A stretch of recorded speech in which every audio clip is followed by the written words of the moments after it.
My name is Lynn. I'm 26. I was one of Jehovah's Witnesses, and I'm shunned. All right, Lynn. So how'd you come to be one of Jehovah's Witnesses in the first place? So I was one of those kids who was almost born out, but I got born in. um, my mother was baptized when she was 26. She had me at 39. Um, and during the time when she had me, she was disfellowshipped. So she was disfellowshipped, met my dad, married my dad. I came along. Well, she was disfellowshipped during this time, and then over the course of maybe by the time I was 6 months old, she was reinstated again. So I Ah, was almost born out, and my dad was not one of Jehovah's Witnesses. Yeah, okay. so So it was just almost. your mom, and she was kind of in that interim period. Yeah, she was in that interim period. So she was what we call it, uh, physically out, mentally in. Yeah, she was Pomey at the time. Yeah, probably. Yeah. Gotcha, gotcha. Um, so do you know? So I guess was she raised a witness, your mom, or does that My go back mother. any generations? Oh yes. So funny story about that. So my mother had a really rough upbringing. My mother's family were quite. They had their own addictions and demons, primarily alcohol. Um, and there was some abuse. And my aunt, the oldest, was actually my grandmother's oldest daughter. Was not raised by my grandmother. She was raised by her grandmother. So she was trying to escape, and then she met a young man, and this young man was a witness. And my aunt got married at 16 to this great guy. And from there, she tried to recruit her sisters who were still living with my grandmother. And the only one who took was my mother. And so now there's my mother and my aunt who are witnesses. And that's how my mother got the truth. Gotcha. So she didn't get it in a vacuum. She wasn't alone in that. That's something that she picked up with her sister. Yeah, she picked up with her sister when she was 12. Oh And wow. Yeah, yeah, young too. yeah. So my mom didn't get baptized until she was 25, but she kind of took the core tenets of it and kept it for later in her life. Gotcha, gotcha. So then, so then that related resulted in you then being, I guess, technically born in. Yeah, because I was in one of those divided families where my father wasn't a witness. He wasn't abuse. He wasn't. What do they call it? I'm trying to use their terminology since I've been out for about 7 years now. But Right. yeah, my dad wasn't opposing. He was supportive. He supported her while she pioneered, and he did whatever she wanted because that's what he thought was right. You're supposed to support your spouse, so he felt. So would you say for your dad, I know he was supportive of his spouse, but did he on some level also, sometimes people don't take to it themselves, but they still kind of think, oh, that's a good thing for my kids to get involved in. That's a good, healthy Yeah, yeah, thing. yeah. That was the level of his support in the beginning of my life. He was a non-denominational, and we're in this Bible Belt in the South. um, so that was appealing to him, and he didn't fully agree with it, I don't think, but he went along with it as you know another Christian organization. Gotcha, gotcha. So he went along with it, even though he wasn't particularly involved himself. Yep. Um, so for yourself, so then you're born into this. What was the worldview that the religion gave you? How did it make you see the world around you when you were a kid? My mind was about this small. um, but it felt it was a way of life. I think I was presenting the tracks. I don't know if you would remember this, Michael, because I was born in '95. You were probably what 15, 20 around this time. But we had the tracks. They were about 6 inches by 7 inches, and I would go to the door, and this was my presentation. I was at 4. I would go into one of the fluent areas here because my mom, door to door, go to the door, little 4-year-old kid, big smiley face. This is what it's going to be like when God's kingdom comes and his will is done on earth as it is in heaven. And it was a paradise on earth track. Now they're all going to smile. They're going to take, Of course, but that's how Jehovah's Witnesses spread the good news, is they exploit children to go out and do it. yeah, Obviously not entirely, but yeah, it's not true. Well, it is, but yeah, yeah, but who's gonna turn down a cute little boy standing at their door handing them something? You know, yeah. that's On a pretty hard to turn down. Saturday morning coat, scarf, even though it doesn't really get that cold, but yeah. Yeah, so that was my worldview, and it didn't really start to. It didn't bother me at all until you start going to school, and you're like, "Wait, this isn't what everyone else does."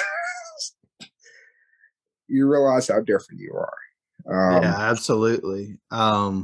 So then, well, let's talk about that. So, what was school like for you? It sounds like school was kind of an awakening for you, or at least an awakening to the fact that not everybody was like you in the way that they saw things. Yes, yeah, yeah, and so I started school when of course, you start school, and at 5, there was the whole saluting the flag, and my mom would tell me, "Okay, we stand for the Pledge of Allegiance and the national anthem, and just sit down." Here in the Atlanta area, most of the teachers were pretty familiar with the witnesses. We have, pretty sure, it's a good population of witnesses here in the Atlanta area. Um, so I never really had too many issues from teachers. Although my teachers did change every once in a while. If my mom even got the hint that they would be um, prejudiced against me for being a Jehovah's Witness as a child. So You say your teachers changed in that your mom went and got you a different teacher if she didn't like the way that one was? yeah, if she got the inkling that they would treat me any differently or give me any less than a quality education. And I love my mom for that. And yeah, this is a reoccurring theme in my story, is my mom's fight for my education.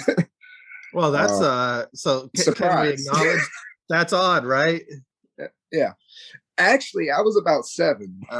We had this routine. I don't know if you guys had it too, but you get up on Saturday morning, and most meetings for the Watchtower on Sunday.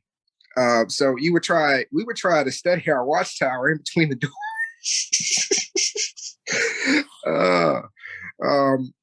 Well, so in between return visits, you read a paragraph here, 2 paragraphs there, 3 paragraphs there, and you got the rest of the Saturday off.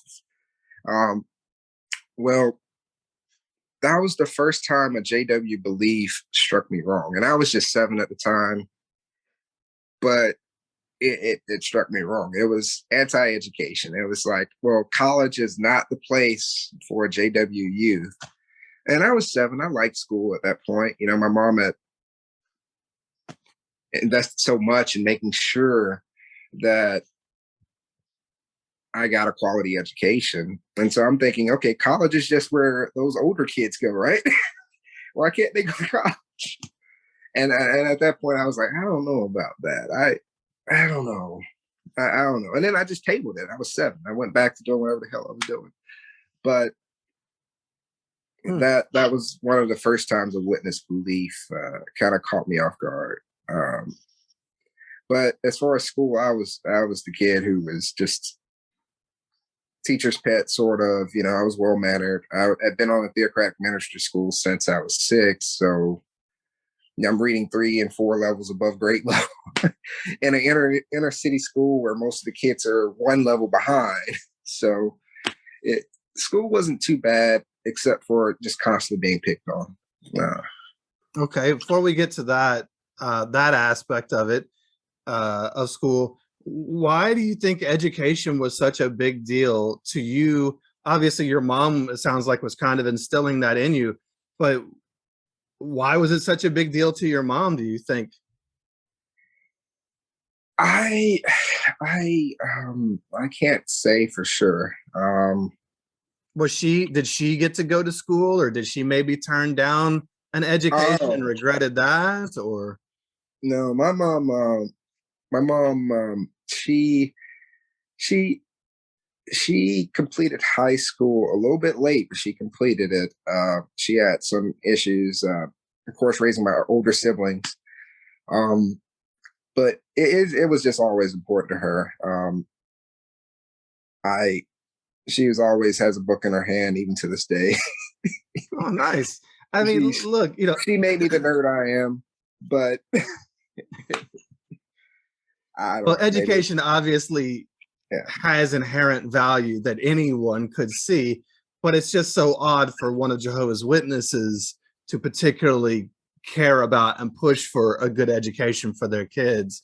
So yeah, I just think it's yeah, unique, and so I was wondering what might be behind it. But whatever, regardless of what's behind it, obviously it was a big deal in your life and a big deal to her. So that actually uh, is a unique experience, I think, in that your mom was pushing for that, which is good for you, and I'm sure has served you well in life. Having some value for education, um, but and we'll get to how your life has transpired. But what's so you were starting to talk about bullying at school, or being picked on a lot. Were you picked on for being a witness or for something else? occasionally. I would say being picked on for being a witness happened maybe 10% of the time. Well, why are you not celebrating Christmas? Or why did you have to leave for that birthday? Um, One time I got in trouble because one of my teachers wanted me to play Martin, to do a character. The character was Martin Luther King Jr. MLK is a national hero, and even more so in Atlanta because he's from Atlanta. So Yeah, yeah, absolutely. I felt honored to play MLK in my school play, and I wanted to really badly, but that didn't happen. I actually ended up getting in a lot of trouble just for accepting the role. um, Hmm. yeah, um, but yeah, most of the witness trauma, I guess I may have blocked it out. I can't fully recall it right now, but I got picked on for being witness, being poor, um, and being a nerd. All three. Yeah, it was a terrible combination. Yep. I was right there with you, so Yeah, I get it. yeah, and then I'm um, teacher's pet too because I'm all mannerable and all the stuff that we're taught, and I'm in the inner city school, so the teachers are like, oh well, great, he's a little bit weird, but no problems, and that just, oh goodness. So yeah, I had it a little okay. bit rough at school. Um, so what was your home like life growing up as a kid? Obviously, we talked already, alluded to the fact that you had a quote, divided household. But that may have exposed you to some other things that maybe your witness friends weren't necessarily. So Yeah, what was that like for you? yeah. Growing up in the divided household, my mom was a zealous witness. She would auxiliary pioneer, like she would auxiliary pioneer 10 months out of 12 until she actually became a regular pioneer. Um, and so she would take me as a young child. This is my home life because it was all witness stuff. Because my mom was an auxiliary pioneer, I was her de facto pioneer partner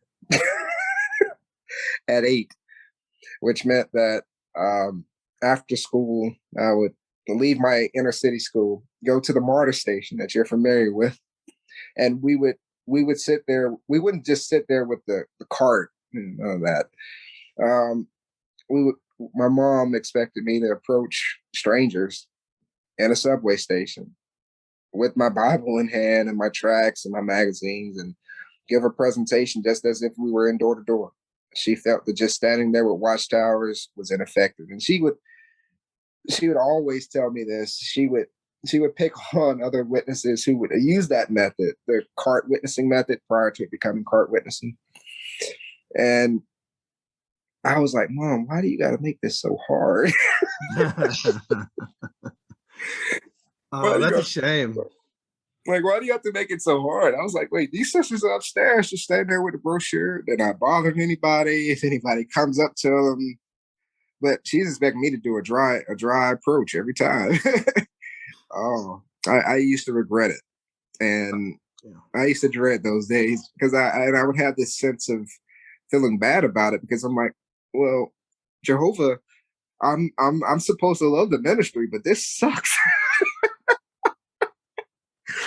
Oh, Well, yeah. So also, I mean, so it wasn't even just I'm sure it was partly the approach, but also the fact that you're a kid basically putting in auxiliary pioneer hours. So were you going out like 60 hours a month, basically?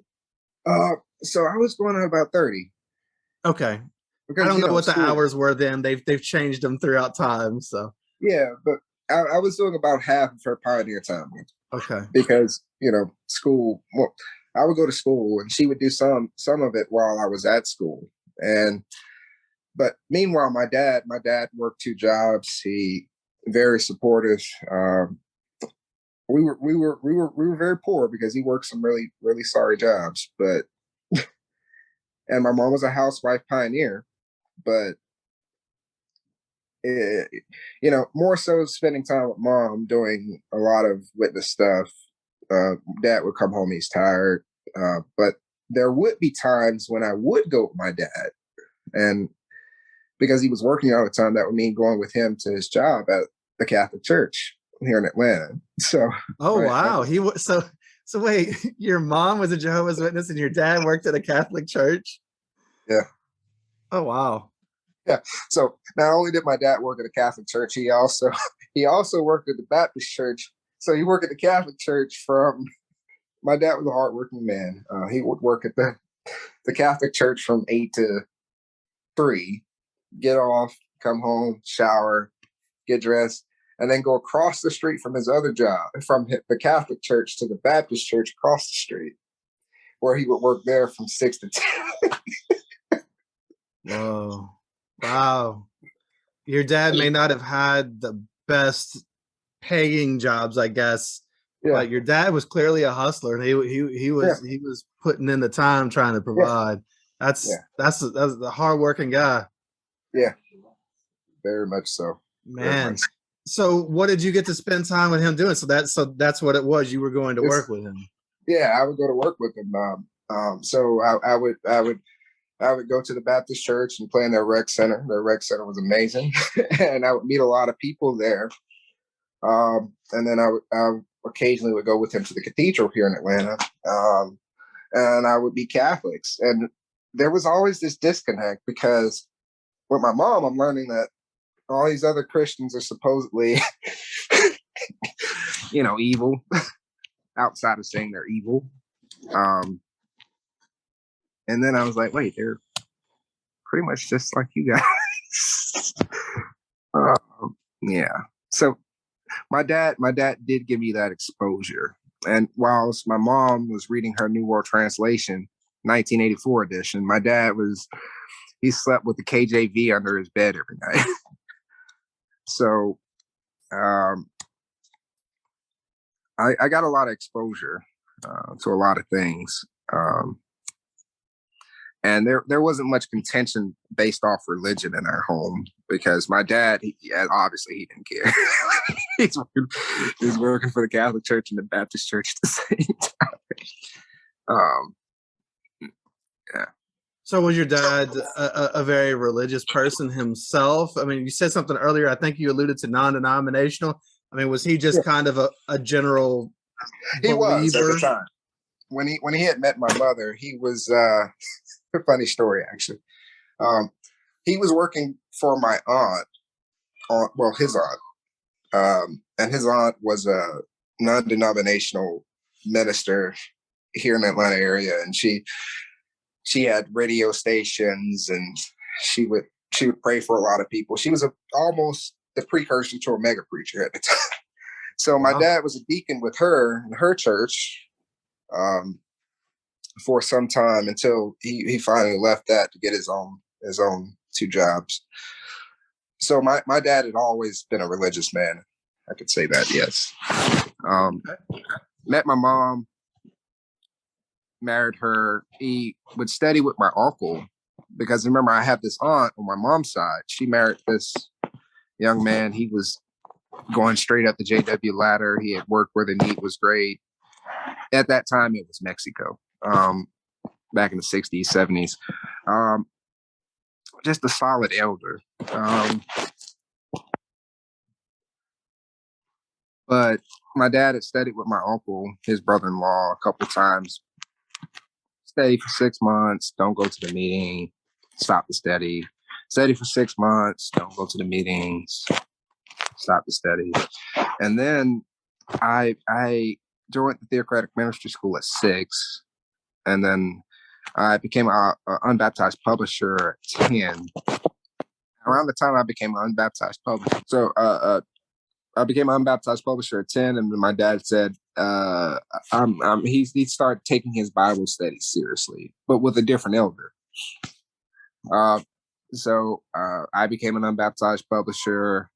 Wait, correction. I became an unbaptized publisher at 8. I had started taking the baptismal questions at 10, and then my dad decided he was going to get serious. So he got serious and he got baptized on the same day. Whoa. So you and your dad got baptized together? Wow. And how old were you? You said you picked up the questions at 10. Were you 10 when you got baptized? I was 11. 11? Wow. Yeah, yeah, yeah. I was 11 the first time I got baptized, and that was that was interesting because and this reminds me of the maturity level of an 11-year-old. And I was thinking, wait, I'm gonna beat dad out. I remember rushing out. I changed so fast, and then I was the first in the pool, uh, and just maturity level. I was 11. What do I know? Well, yeah. What goes to show you're an 11-year-old kid, right? I'm an What 11-year-old business do kid you thinking I'm have? gonna beat dad to the pool so I can get baptized first. So let me ask you, who decided to get baptized first? You or your dad, as far as actually going through the questions and everything? It was me. It was me first, but by like a week. Okay. Yeah. And what was it for your dad? Because your dad, it sounded like, had studied but never really progressed or done anything. What was it? What was it that got him, that made him suddenly, after all these years, after all the exposure to different religion, he's got his KJV and everything else. Why did he suddenly decide to go through with it? I imagine that he kept the premise that it was a great way of life. The same reason why it's another Christian denomination. Why not? And this is me thinking back on it now, but at the time I was 11. I was reaching out, and I did not understand it at all. I had the very same question, and that question haunted me for a good portion of my teenage years. Um, why did my dad get baptized? Because it's like he got baptized and he went from being this cool father to this all in. It wasn't him. um, So you're saying there was a marked change in who he was after he got baptized? yeah, Hmm. yeah, it wasn't him. It wasn't him. He became. Uh, and my mom would actually theorize. She was like, she would theorize that it was the headship arrangement and the whole idea that how the witnesses have rules that if there's a young man who's baptized, even if he's like 10, he gets to take the group out and pray and do all that stuff. I think my mom was thinking that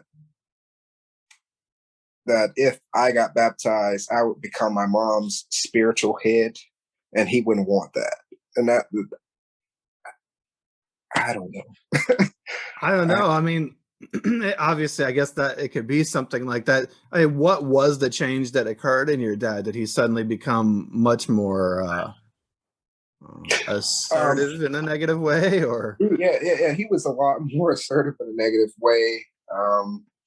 No, my dad was a very mild tempered man. No, nothing, no physical abuse or anything, but more so just verbal abuse and the expectation that it was just authentic version of himself. It's hard to describe. Well, so okay, so I had. I'm not going to say that it has nothing to do with the headship arrangement or the power dynamics of a misogynistic culture. But what I will also say is that uh, men who become Jehovah's Witnesses have a lot of expectations put upon them and a lot of Mm-hmm. pressure, and that stress does not. Bode well. Yeah, not everybody wears that stress real well, and I'll say for my father as well, and I've talked about it on podcasts many times. I'm telling my story, but my dad became very mentally and emotionally abusive, and when I've talked to family members, it sounds like that's not necessarily who he was until I mean, I'm still reconnecting with people. I'm still trying to get all the story myself, but I'm not sure that's who he was. And it's not who my childhood pictures before my parents became witnesses at the age when I was 8. Like we had happy pictures and people were smiling and laughing and playing and having a good time. And after my parents became Jehovah's Witnesses, there were no happy pictures anymore. All that stuff kind of stops. And it's because life is wrapped up in this cult. Nobody is being authentic anymore. And there's a lot of pressure put upon people. So maybe your dad had a Oh, he little bit did. of that in his personality already and it exacerbated it in some way, Yeah. but it's tough. And I just find it really interesting that you can remember just the marked change in his personality. Well, that, and I remember a year later they made him a ministerial servant, and I was like, Holy Spirit. Well, you know what? Here, actually, that interesting point. So when I was made a ministerial servant, I was 19, I think, and a lot was put on my plate. And I remember my dad actually came to me and said that the brothers and the sisters in the hall thought I hated them because of the way I carried myself in the Kingdom Hall. Mm-hmm. And I didn't hate anybody. I was just stressed to the max with all the stuff that they wanted me to do on top of trying to earn a living, trying to, just be myself, have any downtime, trying to be a friend, a brother, whatever, a brother in my own family. Um, it's the pressure is intense. And I think that a lot of people handle that stress very well. They handle it poorly, but it's also too much stress. Yeah. The expectations are not realistic. Yeah. I kind of got a preview of some of the things he was dealing with, but yeah, so he became a ministerial servant when I was 12, and Hmm. that was, it's a rough time. You're preteen. He's going through stress. Your mom is a super zealous, you know, pioneer. So yeah, things got difficult. But Well, yeah. yeah, yeah. So, so how did life change for you when you got baptized? Were you a person who instantly jumped into, doing a few little extra things? I mean, you were still only 12 or 11, Yeah. 12, but were you instantly jumping in and getting busy with I wanted to. okay. I wanted to at the time. But of course, I was 11 or 12. So I didn't get any extra privileges or anything until I was about 14. But actually, about 13, 14, they started letting me do more things around the hall. But I kicked off my baptismal week by getting in trouble for wanting to play Martin Luther King in a school play. I did not understand why my mother was so upset, but she was like, "Well, he was a minister and in Christendom and all this stuff. It got bad." But that also begs the point to me, or makes me think, like, I don't know if I'll say this right, but being black in America seems Mhm. like Martin Luther King would kind of be a big deal, Oh, of and course, of course. to have to detach on some level from that must be a kind of difficult thing to do.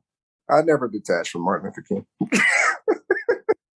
Okay, okay. So here in the Atlanta area, most witnesses are, I would say, moderate. I know you were talking about your experiences with witnesses in the big city versus witnesses farther out in the Mhm. suburbs. Growing up in Atlanta, no one really. If you wanted to play Martin Luther King, I'm pretty sure it would have been a conscious issue that most people wouldn't have found too detrimental. Um, Okay.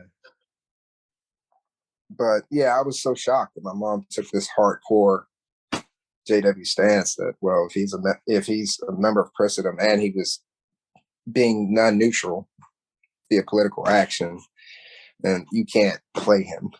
Um, Okay. but yeah, that's how I kicked off my, and I was just like, wait, what? And yeah, I felt horrible about it because I'm like, well, what am I missing? What am I not seeing? Why is this so wrong, God? There was a lot of situations that would arise slowly and slowly erode my, you know, erode the idea that this was all utopia. Mm. Um, but I was quite naive. I started to run the mics when I was 13. And then I quickly progressed from running the mics to being the stage man. I don't know if you guys had that role in your congregation. Oh, I played that role a lot as far as going up and setting It's up the fun. microphones, going up there and adjusting it for everybody. Yeah. Stage role is, and that's when I realized, like, this is actually a pretty good gig, you know? I can't, Okay, how about this? It's fun if you like it, but yeah, not everybody liked going up in front of everybody and having to set everything up. I hated it.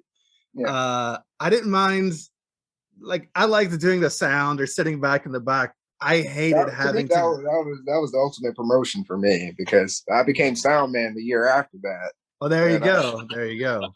I ran my congregation sound from the time I was like 14 until I was 18. And it, that's when I started getting the weird experiences where you would walk up to a brother and hand him a mic because someone said use anyone, and then an elder walks back and takes the mic from him and he started running. And you're like, wait, why can't he run the mic? You said that to use anyone. Well, that brother got something to be working on. He can't do that right now. And you're like, okay. Oh, so you're saying even as a I was kid? basically a ministerial servant by the time I was 16 because I was running so much stuff. Yeah. Our congregation was low on brothers, and we had like three ministerial servants. My dad being one. My dad was the literature servant. Um, I was assisting the account servant. I was sound servant, and doing all this other stuff. It was a lot. um, Would you say it was stressful? no, because you're not sitting during. It's during the meeting typically. So Oh, all your stuff was during the meeting? yeah. Because it's Okay. the sound man. You run the sound. You manage the stage and the brothers who are handling the mics. But outside of that, the only time you ever get weird was when there's some brother who has some restrictions permitting him from carrying the mic or Gotcha. doing some task in a congregation where we already don't have brothers. Yeah. So And I guess you weren't an official ministerial servant, so you weren't having to give talks and parts on top of doing all that other stuff. And then, no, no. yeah, gotcha. Yeah, Um, I got to keep it just the number, what was it, number three talk or the number four talk on the there four. back in the day where you get the 5 minute discourse. That's the Yep. most I ever did. Okay, I okay. did have a few assembly parts thrown in every once in a while, though. But Well, yeah, so were you on assembly parts as like the good example of a young person? yeah, yes. I had an assembly Bible reading. It was Song of Solomon. They gave Song of Solomon to a 16-year-old At an assembly. at an assembly. That was Nice. interesting. That was interesting because it was a verse. I forgot how it goes, but it talks about the woman's bosom, and except it doesn't say bosom. And so I'm sitting there at 16, like giggling while saying it. Yeah, it was interesting. It was uh, interesting. Man, just another example of the weird situations they put kids into. Yeah, yeah. So, so then what's so then did you enjoy your time at the Kingdom Hall? Were you enjoying doing all of these things and kind of being wrapped up in this community basically? I did. I did. Especially since to me, I thought it was right, and that's the big thing. I didn't care so much that you go to school and no one, you're so different. If it's right, if it's right, that's how I felt. Um, and I was thoroughly convinced it was the truth, and I had little things that eroded it, and I mentioned the incident that happened when I was 7 first. That was the first one. The second one was I was like, wait, they say Holy Spirit operates in the appointment of older men, and I kept seeing a lot of examples that just were inconsistent. I never witnessed any. Um, I don't have any reports of abuse in my case or my story, and I didn't hear about any when I was in my area. But there were a lot of things that would happen, and that just would get you to question. Like, for example, my father and I'm going to withhold the name of this. We work for a certain elder. Um, this elder was a very influential elder here in this area. He would give talks at every convention, those type of elders. But when it was time for him to pay my father, he would always pull little tricks that just seemed inappropriate. One time he took out a multicolored pen, wrote out my dad's check, and then signed it in a different color than what he wrote the amounts for, just as a way to, keep the money in his account a week longer. You know how it goes. Oh, so basically he intentionally was kind of writing a bad check in a way because he didn't have the money to pay your dad. Mm-hmm. And this happened on multiple occasions, and it got to the point where I started to be disillusioned with the idea that appointed men are necessarily appointed by Holy Spirit. I was just like, because this didn't seem like something I would do, and I'm not even the most good person. This just seems like something wrong. Like the businesses wouldn't do this. Why is an elder doing this? But the growing disillusionment continued, and then around the time I was 16, the hormones are flowing, and I started to date this pioneer sister and a few congregations over, not the same not the same building, a different Kingdom Hall, a few miles away. Um, and my mom started to give me a lot of grief about it. She was like, "But you can't be doing this. You can't be doing this. You can't be doing this." And I was like, "Well, why? This is all on the phone. It's not like we're going anywhere." um, but that became a big deal because the scripture about the whole bloom of youth.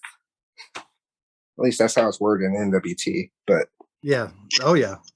yeah, So and, basically and, they and the were funny part was like I couldn't date at 16 but people can get married at 19. Oh yeah. That, Yeah. Well, that, 18 is a magic age that has been decided upon. Then beyond that, it's all good, right? the world is yours at 18. Yeah. Uh, yeah. So that became an issue. But me and the sister, we kept talking, and we talked for about a year and a half. So we talked from the time I was about 16 to the time I was about, no, from 15 to 17 or something like that, right? And of course, I have this growing rivalry with my mother because my mother knows this is going on, but she's not going to actively stop me.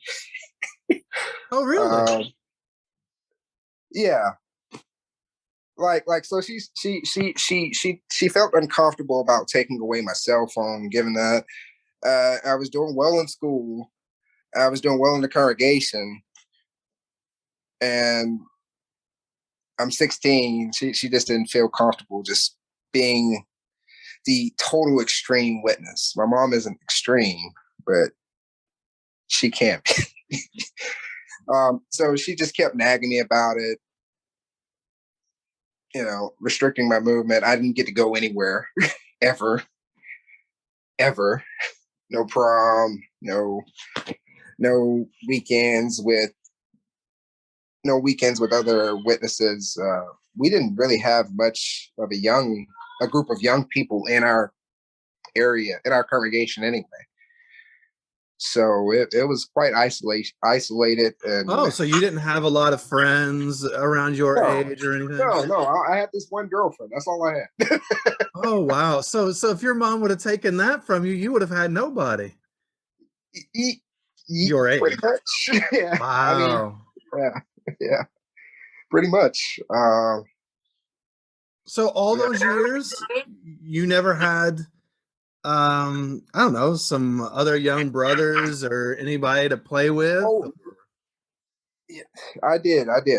I had this one friend, and I want to say, I actually want to say, if he's out here and he's listening to this, um, I'm sorry. Um, but I had a friend growing up, and he was very, I guess, flamboyant would be the word for it. Hmm. But he has this effervescent personality, really likable person. They're funny. And we grew up side by side, and then by the time we were about 16 or so, he had a graduation party. He invited me to his graduation party, but he had moved a couple of hours away, um, to another area in the state. And I couldn't make the graduation party, but the photos come back on YouTube of him singing, what was it, Celine Dion? Oh, okay. uh, and for a black man to sing Celine Dion while being flamboyant, the other witnesses, and myself included, we started to ask them questions regarding their sexuality and stuff like that. Just stuff we would never ask anyone if we had our head screwed on Yeah. a little bit better. Yeah. Um, and he was my childhood friend. He was their childhood friend. And at that point, we had known each other for 10 years. But here I am. I'm almost interrogating the person Yeah. for who he is. And I felt bad about it a little bit then, especially because he immediately blocked me after I asked. And I was like, what happened there? I was just asking a question. And then, but yeah, so I burnt that bridge. Silliness. So yeah, young people being so young, ignorant people being silly because we were all ignorant to so many Yeah. experiences of other human beings. Yes, so many. Such a broad world out there, and we only got to see so little of it. Yeah. And even if you see the expanse of the world, if you're looking at it with closed eyes, you're still not gonna get Yep. you're not gonna get what was there. But yeah, I had such a closed mind. I started asking him questions about his sexuality, and he didn't answer. Um, and he blocked me, and we haven't talked. I think I ran into him maybe 3 years after this incident, and I was already physically and mentally out by the time I ran into him again. But he, I could tell I hurt him deeply, and I'm not. I don't know if I should say his name. I'm going to hold off, but I'm sorry for the pain I caused you, my friend. So I guess, have you ever had a chance to, I don't know, find him, reach out to him or anything like that? I've tried over the years, but I can't find him on Well, it's pretty Facebook. difficult. Yeah, if you're blocked, it's pretty difficult too, right? Yeah, I'm blocked. Yeah. um, but that's one thing that I wish I could just take back. I didn't do anything that a witness wouldn't at the time, meaning that Sure. I didn't use any derogatory terms or anything like that. But just putting him in a situation where he feels like he needs to discuss something that, quite frankly, is none of my business. Absolutely. um, yeah, I'm upset with myself, and then plus he was at a young, formidable age. He's probably already going through things, and then I add that to his plate. Um, but yeah, that was one of my friends, and then I had another friend. He was the kid. So meanwhile, I'm the kid who's reaching out. JW, want to be a circuit overseer guy, and I had a friend who was like, he wasn't born in his well, he wasn't born in his mom started back studying when he was like 8, so he was you. So he had these previous experiences, he had this memory of what life is like outside of JWdom. um he is still a good friend to this day. I actually talked to him this morning. But he Oh, never got nice. baptized. He never got baptized. He's always been there for me, and that's a good guy to know. But yeah, outside of that, that's it. I had, and then I had other brothers, you know. But friends and the witnesses is really a. It's more of a. It's not. It's not. I find it hard to believe it to be a full reality. Um, As far as being friends.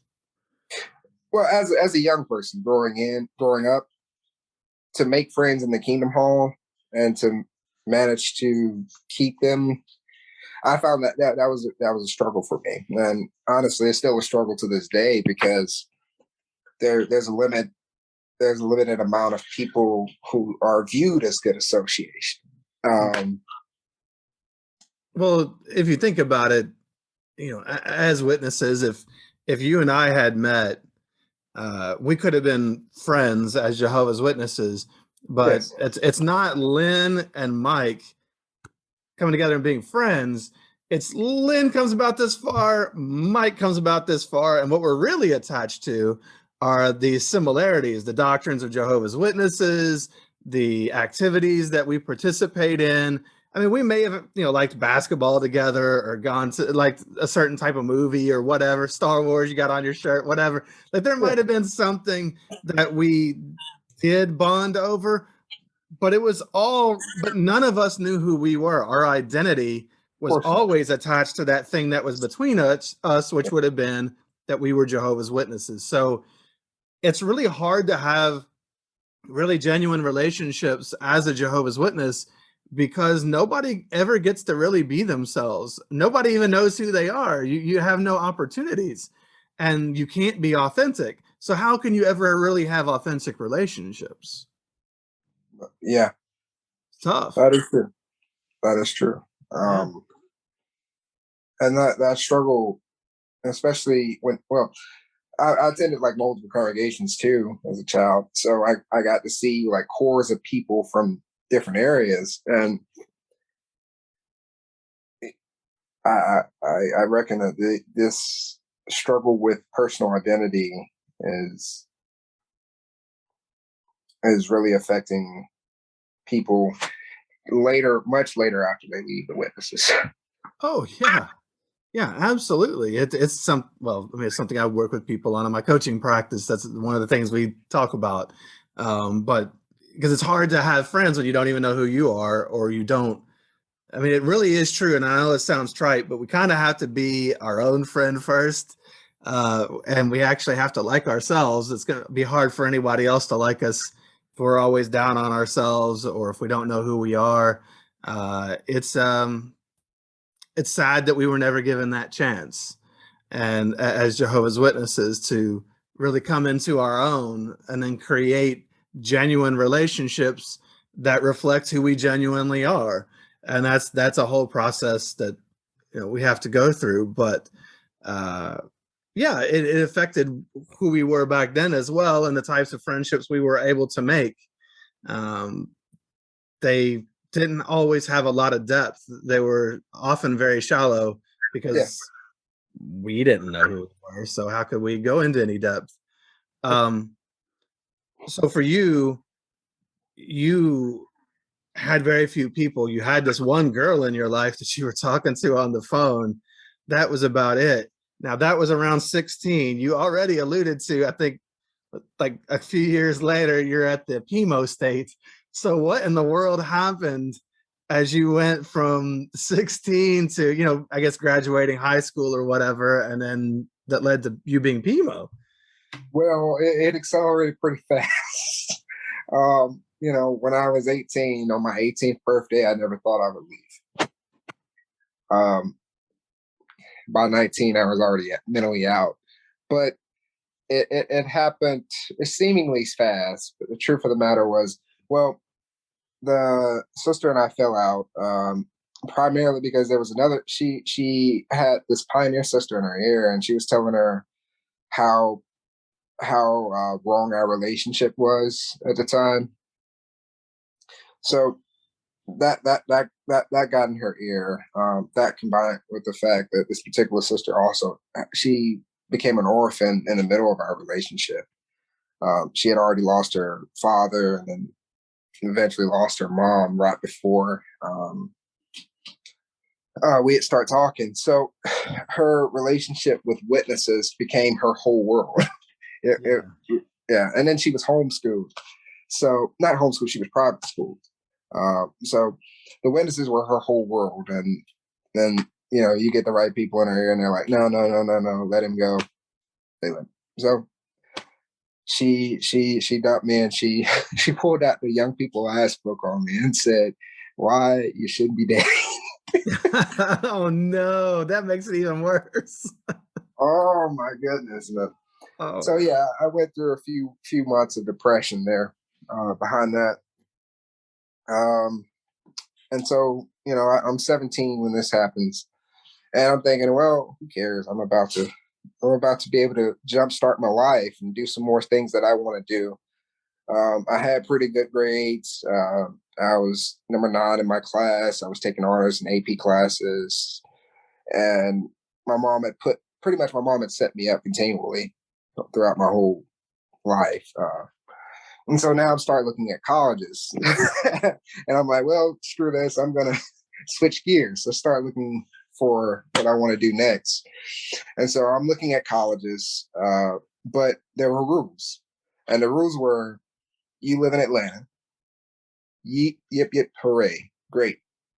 There are 5 colleges in Atlanta, at least. We have Georgia State, we have Emory, which is really great school. We have Georgia Tech, another really great school. And she was like, you got to go in Atlanta, you got to stay at home, and you got to stay with us. You do those 3, I don't care. Now, of course, I'm also reaching out at this time, and my big goal was become a ministerial servant. I want to become a ministerial servant. So I just kept doing everything I was doing in the hall. I was doing good at the hall. I was doing good in school, and I go to the international convention that we had in the Georgia Dome in what was it? What was this? 2013. We go to a big international convention after I graduate high school, and I'm still sitting here like, okay, well, they're gonna make me a servant any day here now. This is gonna be great. I've been waiting for this. I've been reaching out for years. um, and I go to the international convention, and I don't have any privileges because it's the international. It's a big venue. A lot of the elders and people who are trying to move up in the circuit have already called dibs on all of the privileges. You know how that goes. Sure. Oh yeah. Yeah, where the same elder does the same thing every assembly. Oh yeah. It's Um, a lot of it's about who you know. yes. Allow me to break in here for a second. This channel is made possible by you, the listener. If you appreciate what we're doing here, please consider supporting at patreon.com/shunned or leave a review on iTunes or other platforms. Like and subscribe. All those things help the channel. If you're looking for merch, you can go get some Shun swag from the shunnedpodcast.com website or reach out there to be on the show. If you're looking for more ex-Jehovah's Witness content, I'll recommend my first podcast called This JW Life. You can find that on podcast apps as well as YouTube. And if you're feeling stuck in life, struggling to find happiness and community, maybe you're haunted by the past, beating yourself up, unsure of who you are or what you even want out of life now that you've lost this one identity that was given to you by a cult, reach out through my other sites like ex-JWhelp.com, that's exjwhelp.com, or storyworkscoaching.com. And let's see about working together to help you find a life that fits you and who you are, maybe for the first time ever. And now, back to our guest. And a big venue like this, I had no shot. So I'm sitting in my seat, I'm listening. I even decided I'm going to go to the Bethel meeting, even though I never had any interest in going to Bethel. I go to the Bethel meeting, and have you ever been to a Bethel meeting? No, I never went to them. Yeah. They seem like, oh, well, that's 30 less minutes. I'm going to be able to talk to my friends today. Yep, absolutely. And I knew I didn't want to go, and I didn't want to put that idea in anybody's head. They already had it. Oh, yeah. You had elder parents too. Oh, my. Yeah. Yeah. Well, yeah, my mom wanted me to go to Belleville, but I wanted to be a circuit overseer. I didn't want, I didn't want to go to Belleville. Well, I go to the Bethel meeting, and they have this one part. They say, well, if you've listened to any rap or viewed any porn in the past year, don't apply. Talk to an elder. Well, I say, okay, whatever. I'm going to go back to my seat. I go back to my seat, and then Tony Morris, the third, tight pants Tony, he does this whole thing at this assembly where I don't know if he looked at his weather app before, but he prayed the concluding prayer on a Saturday in Atlanta in the Georgia Dome. It was thundering. He timed his prayer just right so that as soon as he finished, the storm had subsided. And at first, I'm thinking, oh my, that's the Holy Spirit.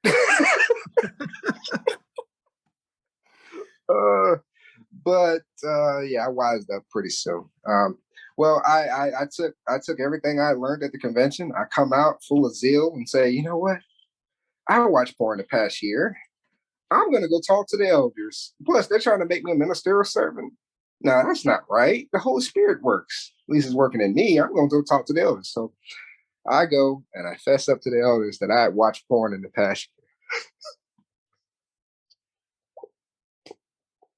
year. Yep.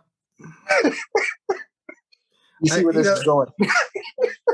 Yeah, it's as soon as you said that earlier about, if you've listened to rap or watched porn in the past year, that about the whole Bethel meeting, I thought, well, there's either you submit an application anyway because you're a liar.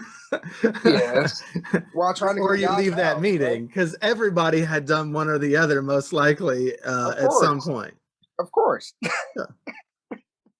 Yeah. So and now you've gone to the elders. God's house. Yeah.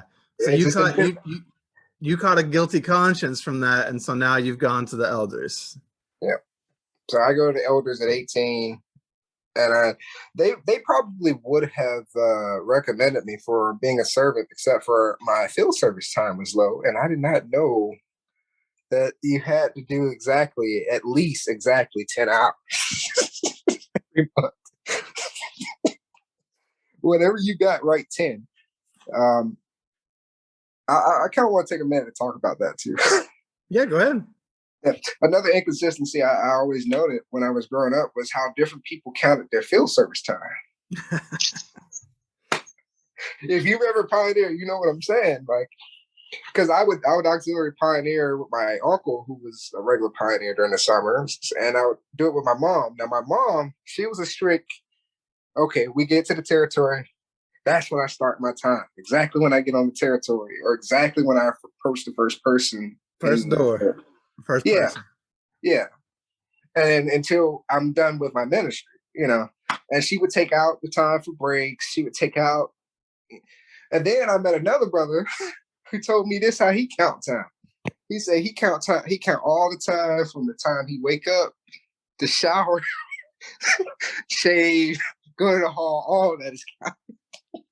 Well, if you think about it, although that's not technically the ministry, it's preparation for it. So, I mean, Yeah, I agree. I agree now, but at the that's not time, how you're supposed to connect. It's supposed to that's count. not I how mean, it's supposed to be right. counted. They have rules, but a lot of people do not follow those rules. Yes. And so I kept getting little glimpses of, okay, well, this is off, this is off, this is off.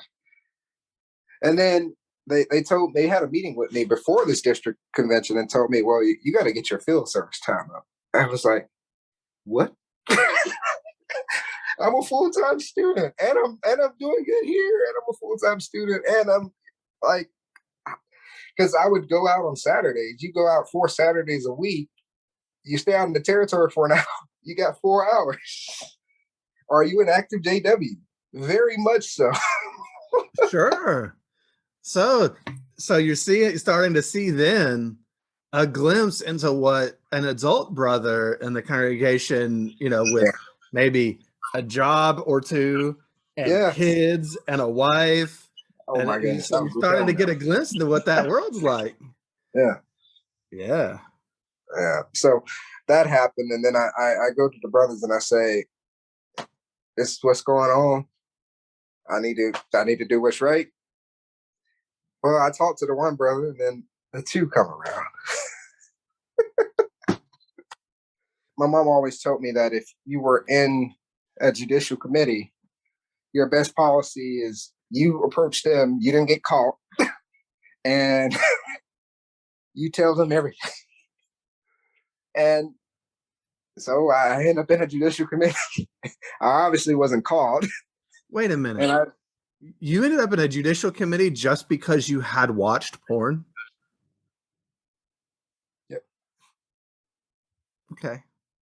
You hadn't acted upon anything. You hadn't done anything with anybody, but you had watched. Of course not. I'd had one sweetheart yeah. who had dumped me a year ago. Okay. So you I was you as a so how you like 18?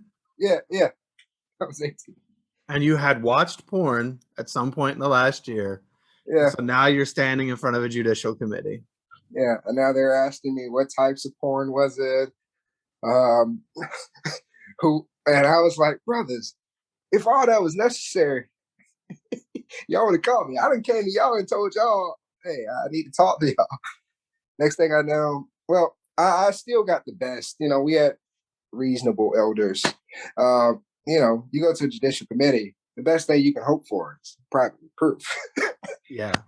So they took all my privileges, and I go from being the brother who was running the sound system and taking the group out for field service and all these privileges to being a bench warmer. That's how I felt. And that was the last part of my waking up right there. Because I noted the difference in how I was treated. Because I was like, wait, everyone wanted me to be at their event last week when I watched porn and didn't tell anybody and knew it was wrong. But now that I'm all of a sudden being true to myself and what I believe in, now all of a sudden it is, and no one, and I got private proof, so this wasn't announced either. But somehow everyone knows. Well, so first of all, everybody knows something's different because you're not doing your Yeah, yeah, responsibilities in the Kingdom Hall. Let's call them what they are. They're not privileges, they're responsibilities. that is true. Uh, and you also know that people talk. Well, yeah, but yeah, Even things that are supposed to be private in the congregation are not necessarily always kept private. yeah, and that's why I say, like, when we began, my worldview was so small. I expect that, oh, this is Jehovah's organization. This is how Jehovah's organization does things. This is how an elder is supposed to behave, Mm-hmm. and it it got shattered. So I did that for about 6 months, and meanwhile, I said, okay, well, I don't have any responsibility anymore. I'm just gonna start.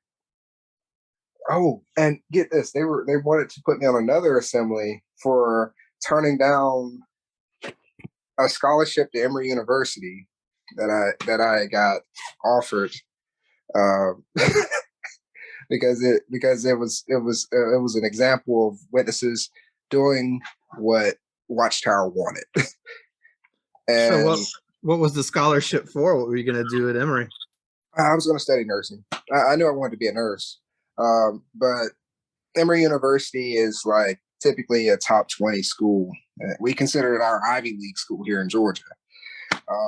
And I was so proud and I was so excited about it. And then it just fell through. It fell through because I couldn't accept, because they wanted me to live on campus. There you go. Yeah, absolutely. Fell through. So that falling through, that was a big blow for me at the time. And then when I finally go and do what scriptures say you're supposed to do, where you confess, there was no oil. There was just gossip.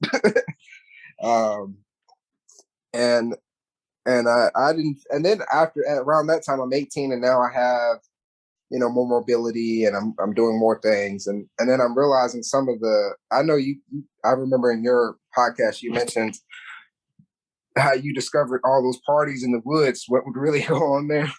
Oh yeah, yeah. Yeah, I started to discover that I had several friends who, some servants, some pioneers, they would meet up with pioneer sisters, go out in service, and then go do whatever. And you're like, but you're a ministerial servant, and she's a pioneer. Y'all supposed to love Jehovah. What are you doing? Mm-hmm. And at that point, I I was disillusioned with the behaviors, while at the same time I began to study their literature, because Okay. that's what you're supposed to do. You're on reproof. So at one point, I'm getting disillusioned with behaviors I'm witnessing, while beginning to study the faith a little bit more and with a different lens. And once I saw the inconsistencies, I started to read Crisis of Conscience in college. Whoa, you went straight from I see some inconsistencies in the behavior to crisis of conscience. Something like that. Something like that. Wow. So I didn't get my privileges back, ever. No, they didn't give me covenant back. But then anyhow, so I'm still physically in and mentally in. And then I went to a community college because I couldn't go to Emory. Right. Uh, it worked out. I have no debt almost. But uh, I'm taking classes. This goes on for about a year or so. And then I get to this point where mentally I felt like I was about to have a psychotic break, or I felt that I was at a crisis moment mentally. Sure. So I sought out the counseling services that we had available on campus. Got to be resourceful. Um, we talked the first time, and she's asking me questions about my childhood, and I'm giving these like answers that are non-specific, kind of skirting around the issue. She says, "Oh, what religion are you?" "Oh, I'm non-denominational Protestant." Let's throw somebody else under the bus. Well, well, I mean, you're not Catholic, so you're Protestant as a witness, right?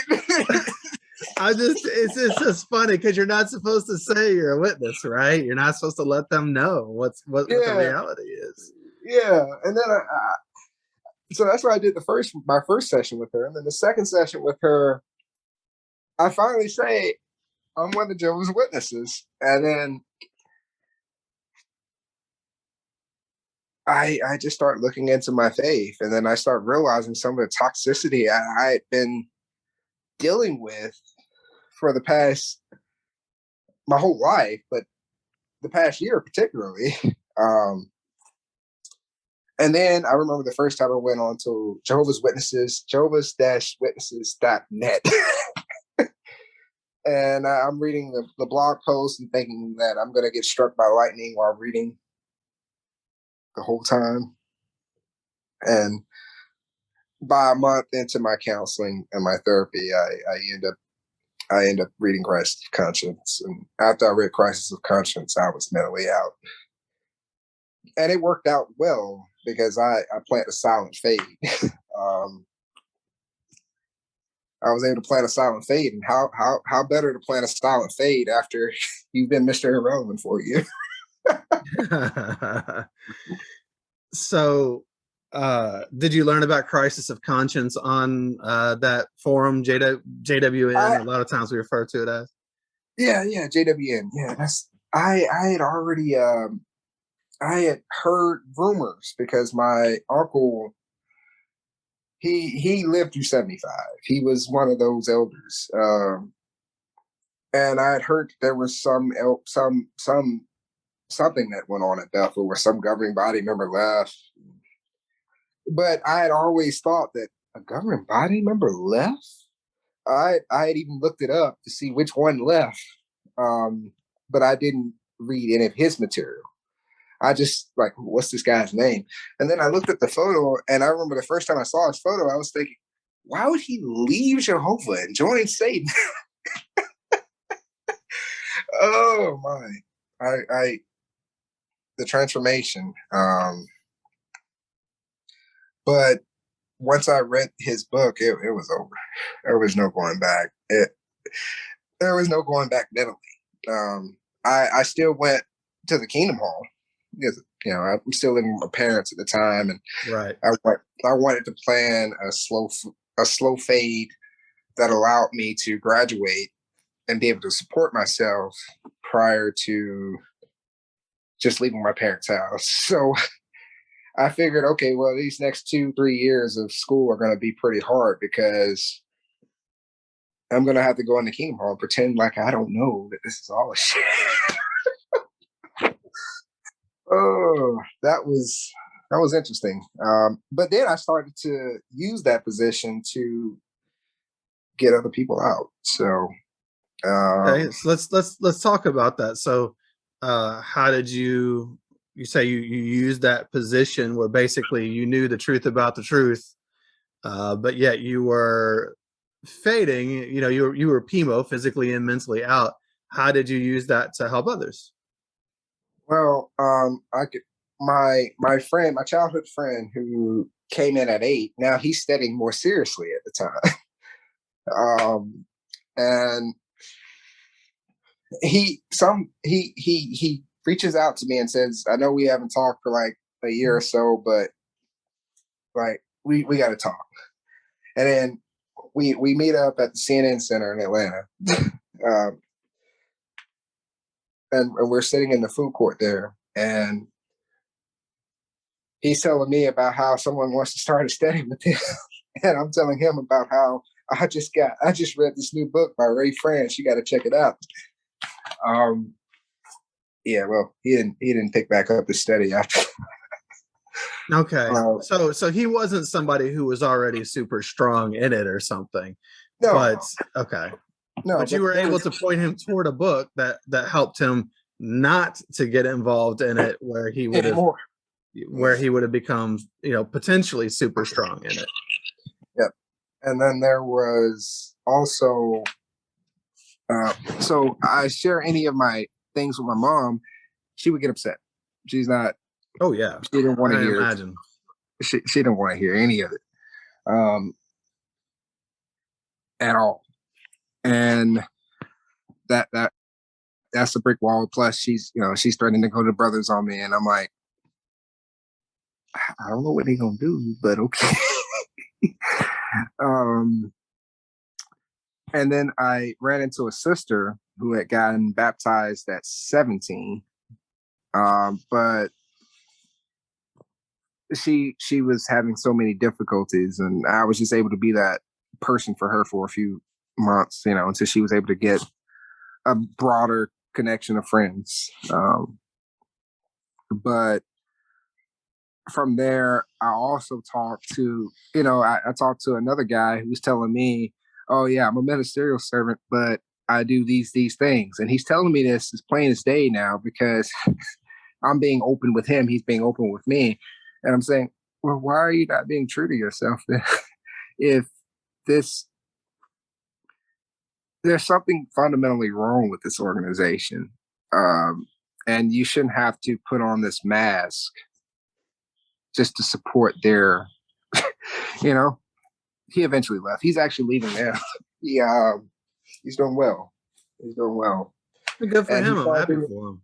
He started being a lot more true to himself too. I think he stepped down from being a servant, and not so much that, well, pretty much he was able to be who he is, without the pressure of um, trying to put on a show. Sure. Yeah. So there was that, and I managed to stop going to the Kingdom Hall as soon as I graduated college, and my dad would still go. He stepped down from being a ministerial servant. I think that was 2017 or so. He had trouble keeping his field service hours up. Gotcha. But so today, then, both your mother and your father are still witnesses? No, my dad, he left. He stopped going. He got really sick, and then he stopped going. And then towards the end of his life, he converted to Catholicism. So. Oh, wow. Okay. Well, I'm sorry to hear that this was toward the end of his life. Yeah. Yeah. So he passed 6 months ago. Oh, wow. Yeah, he was here, and he said, I call a priest. I said, are you sure? He said, yes. And because, he's at the end of life, I made him say it again. So he asked me again about it, I think 2 days later. And yeah, he converted. But he had not been to the hall in over 2 years at that time. And when I asked him if he wanted me to have the elders do his funeral, he told me, he used profanity too. He said, no, don't call them. I've been sick for the past 2 years, and I haven't heard anything from any one of them. That he said, don't call them, don't bother them, I don't want none of it. And my dad knew how I felt, but he never judged me. And that also leads me to a second theory to the question that you asked earlier, that my dad joined the witnesses so that he can keep a watch on me. That's one theory. I don't is that he joined the witnesses, keep a watch on me, and then he got out. He got out. Well, whatever he did, I don't know. Well, for whatever reasons he did, what he did, I mean, it the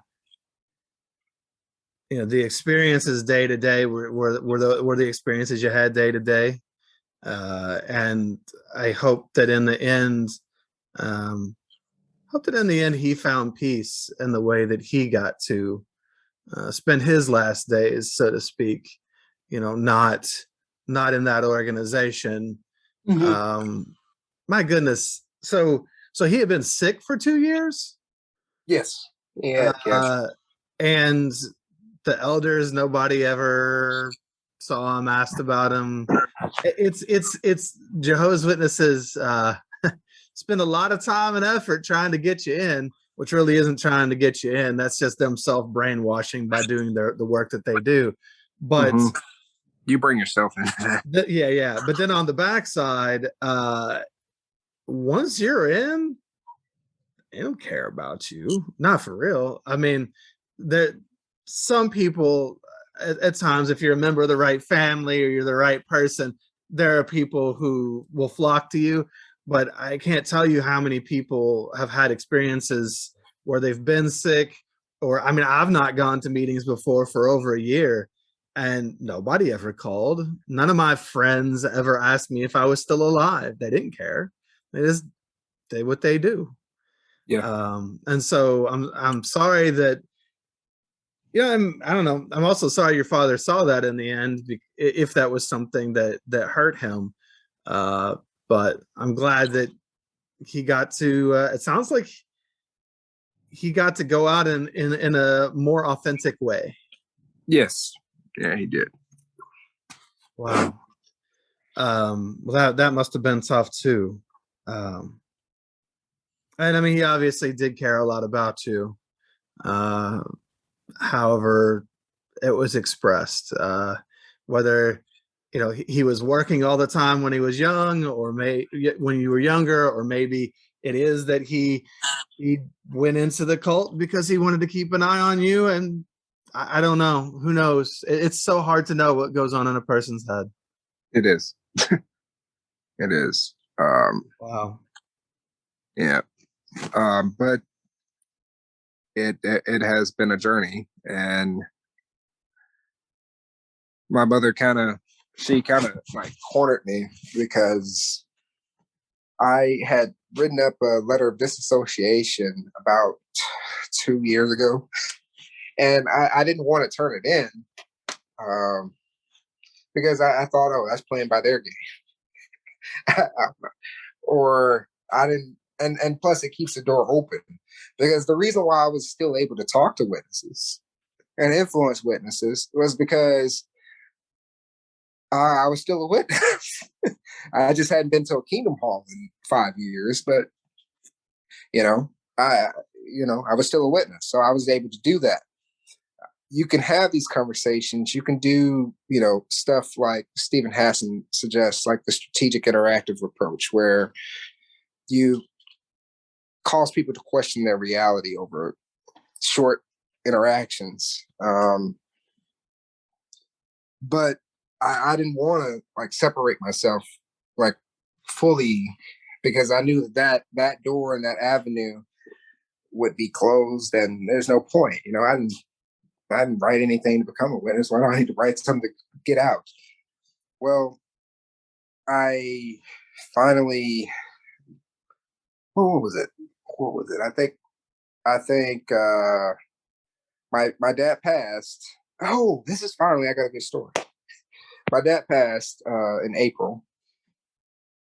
Uh, we had a Catholic funeral for him, and my mom, of course, decided she was not going to go.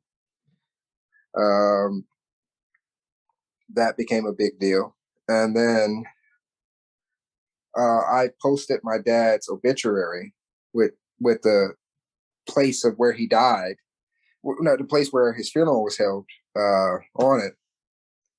Well, some witness or another on my Facebook decided to go to the elders and say, well, he had his dad's funeral at a Catholic church.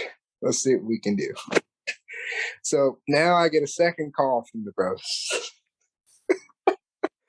Mind you, they haven't talked to me for 5 years. I get a call from these elders, and they say, "Hey, how you doing? We heard about your father passing.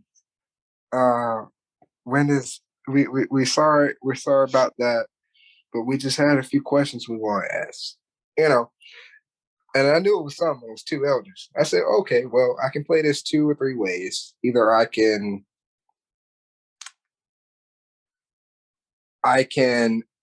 tell them to get lost, or I can answer their questions and see what happens.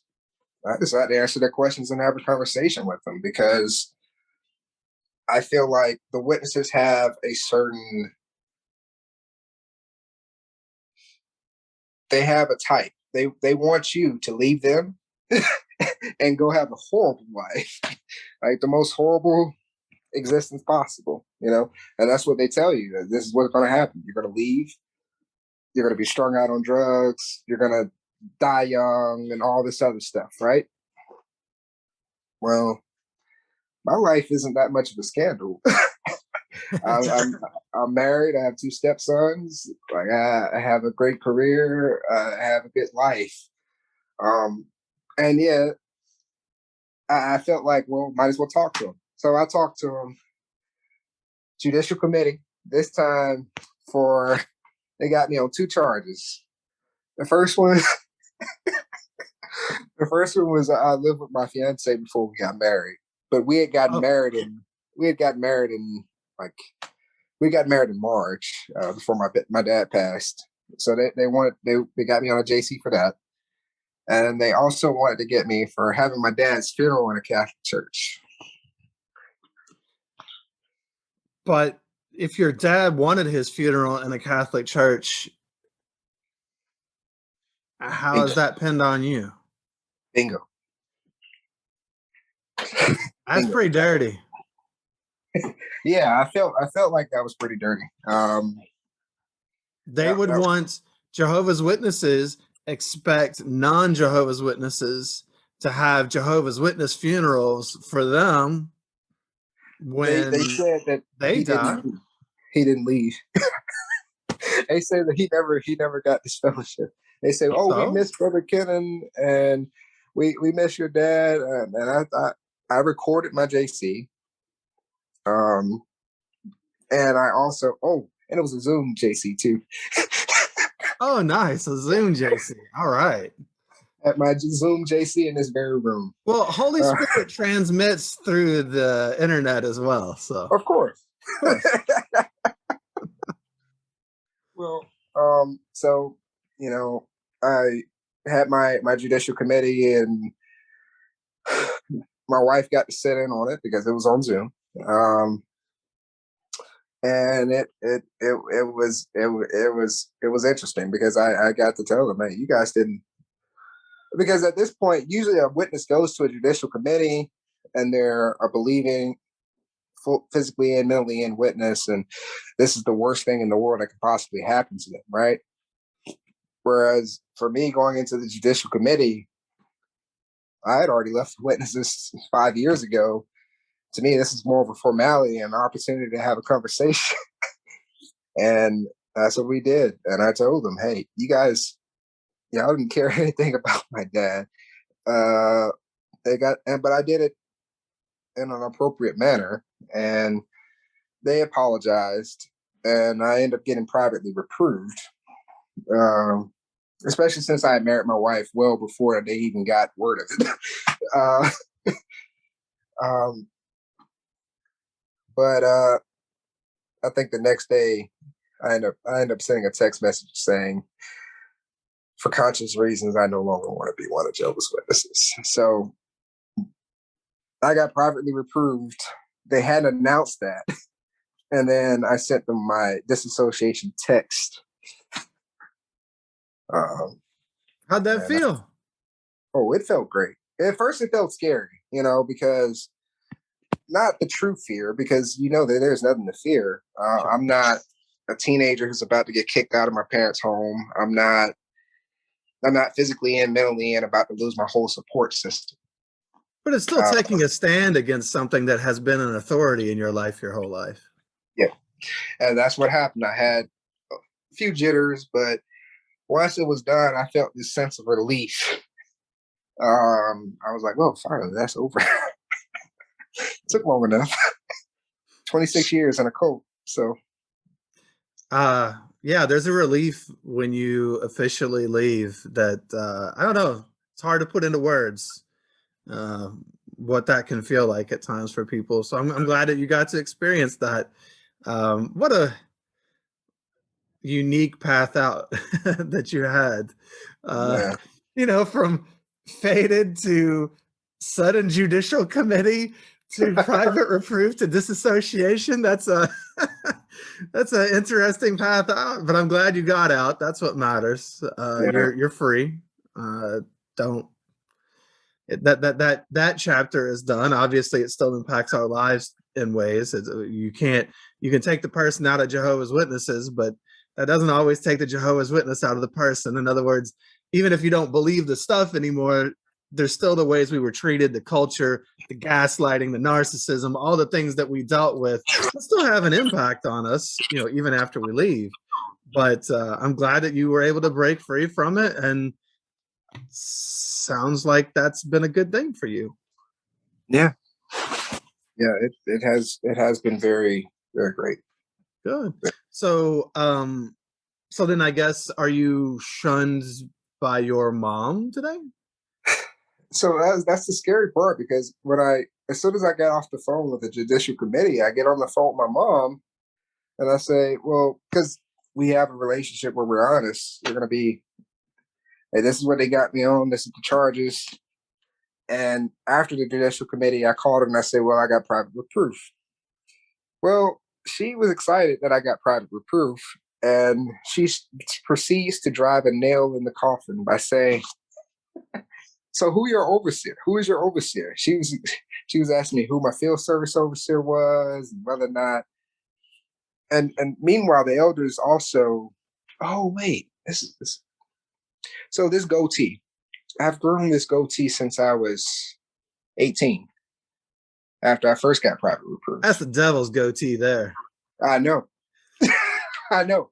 I mean, and it's not much, but this is what I can grow, and that's what I've been growing. Sure. And and when I was still at the Kingdom Hall, I was on private reproof, and I was on private reproof for an extended period. But I would manage to extend my private reproof. Well, not reproof, but the restriction period. Um, just grow it out and don't shave. And no one bothered me. I didn't have to worry about commenting, prayer, field service, any of the rest. Now I didn't grow it with that intention initially, but I just figured, hey, this is extra scriptural. Why are you guys making a big deal over something? Yeah, And absolutely. and when I was in my judicial committee, the elders asked, they say, well, we want to bring you in, but we want to bring you in the center of the congregation. We don't want to bring you in the edge of the congregation. So you need to shave. I was like, well, brothers, you all didn't convince me of that 5 years ago. Convince me now. He tried, and the best he got was for this is just to be uniform with the rest of everybody. And I said, okay, It's a cult. well, that's a cult. Yeah, yeah, it's a cult. And when I told my mom about the private reproof, she was like, well, who is your overseer? And I guess she expected me to come in the center of the congregation since I got private reproof. Okay. Well, and I was like, well, I don't know if, it's not going to be like before. I'm not coming in the center of no congregation. I'm literally just clear my name of the nonsense. My dad wanted a Catholic funeral, and I've already gotten married. That's all I Yeah. want to And do then move with on. this judicial committee and have a conversation. Because why can't I have a conversation? You never know what moment is going to be influential in the next person's life. So I could be on a judicial committee. They could be talking to me, and I say, well, why this, why that? You never know what's going to stick with it. And that's the only reason I agreed to meet with them. But she basically said, well, how much of it do you believe? And I say, well, I only believe about 70% of it. And the 70% I believe is straight from scripture. It's not any of the stuff that they're talking about. I'm not going to go back. And she's like, well, if that's how you feel, then why don't you write that letter? And I said, well, I don't feel like it's appropriate for me to cut myself off from all these people that I have good, warm feelings about. And I do, uh, just because, just because I disagree with them. I mean, I'm already not worshiping with them. I don't need to cut myself off officially. Why? And yeah, she pretty much said you should do it, and I said, you know what, I might as well. So I sent the text that next day, and my mom doesn't shun me fully, fully. There's a lot of necessary family business, but Oh, wait, whoa, whoa, whoa. Okay. So necessary family business. Is this when she needs something or when you need something? Necessary family business is usually a way for Jehovah's Witnesses to get what they want out of you, but but it's a she doesn't one-way call it that. conversation, one-way relationship.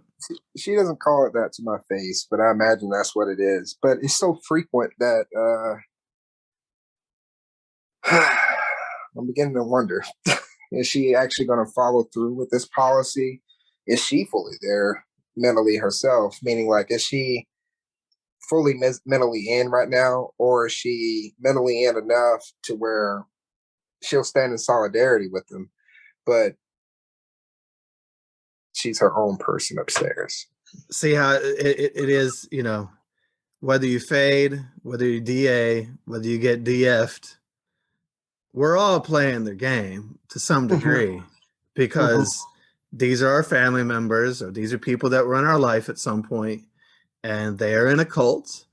Mm-hmm. It's just like if you had a parent who was an alcoholic or whatever the case may be, it always has a trickle down effect, and you're always going to be impacted by that in some way.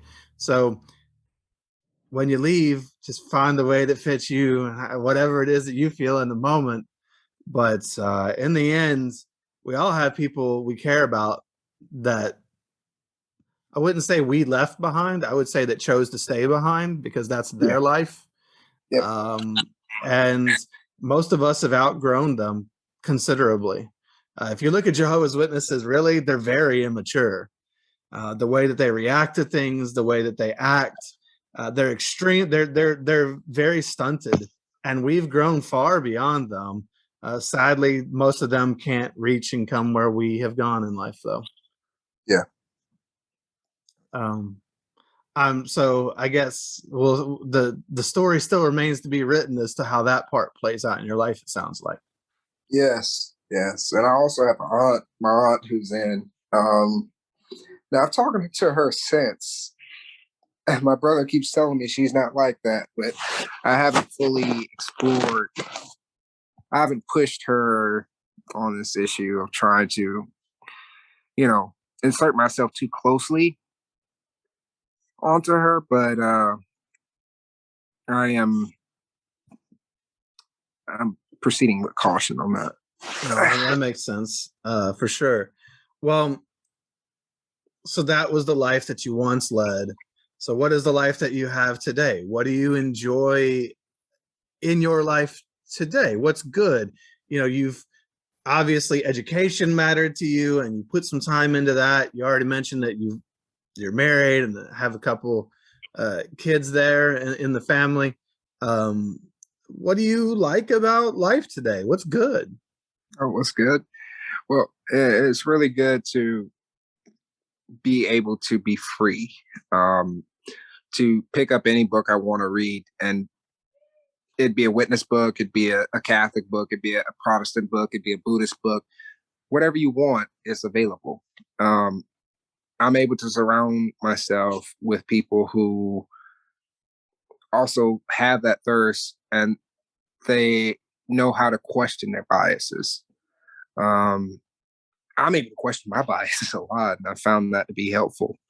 Um, I enjoy, just simple things like it's Sunday morning. I was watching my Falcons on the TV on a Sunday morning instead of trying to rush to a Kingdom Hall.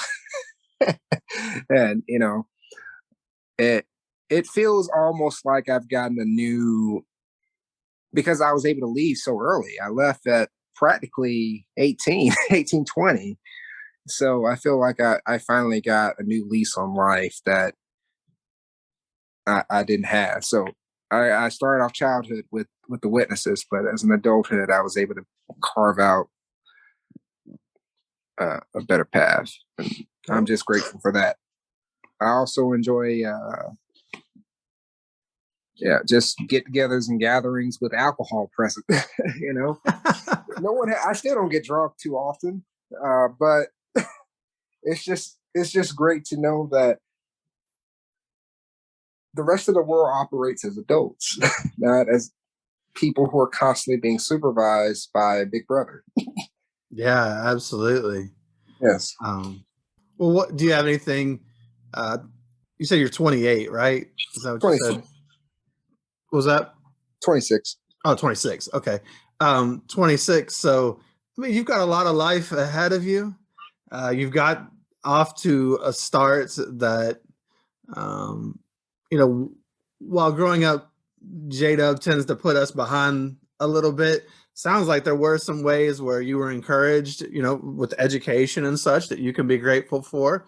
Uh, do you have anything? So you've gotten out, you're building your own life. Do you have anything that you have any hopes or dreams for the future? Anything that you're looking forward to? Yeah, I'm looking forward to just expanding my career a little bit more. I'm about to start doing some traveling here, and then I'm looking forward to that first house purchase, and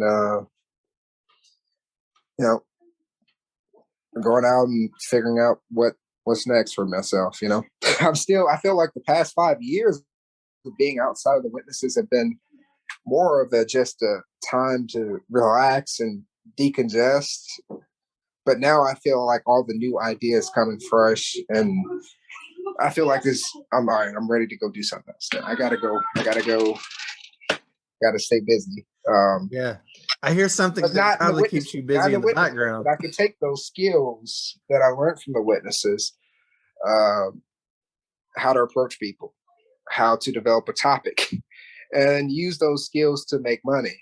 Um, I actually got I while in college I was a tutor because you're used to doing a cold approach and talking about something with authority. Well, here you go. So I've been trying to be a little bit balanced and taking some of the very few pearls from the witnesses and and maximize their benefit. Um, so uh, future projects. Looking forward to moving up in my career. Um, get the good old American dream. Yeah. All right. Especially since Nice. the great A ain't coming around the corner. Well, the great A is not coming. It's not No. tomorrow. Um, there's no Armageddon. No. Yeah. Well, I'm glad that you are free now to live your own life, to decide what it is that you want to participate in or don't want to participate in, and that you finally get a chance to be authentic. And of course, as we all go throughout life, we uh, experience different seasons of life, and the authentic us will change to some degree as we go through life and see things differently and keep challenging things and growing, like it sounds like you've been already off to a good start with. So I'm just really excited for you and what the future can bring for Lynn and Lynn's family. It sounds like you guys could have a lot of really good times ahead. Yeah. Yeah. Thank you. All right, man. Well, I appreciate you telling your story. I'm sure it will help others out there who've gone through something similar, and I also hope it helps you when you listen back to see, kind of the realities of what you went through. You're obviously a pretty strong kid, as far as like an 18-year-old kid to have grown up to see this. I'm glad that you had the strength to see it and to start making your way out, which gives you this long period ahead where you can enjoy your life. That has been one of my one of my nightmare thoughts. I was like, man, what if I would have woke up at 28? And there have been people who wake up at 28. I was And 38. exactly. The I wish that more people had more access Sure. and they had resources. And I appreciate you for being out here as a resource for people who they're too scared. They're too scared to go read Crisis of Conscience, but they'll click the podcast Yeah, or they'll click the I YouTube hope video. so. And people like you are making a great difference. And I thank you, Michael.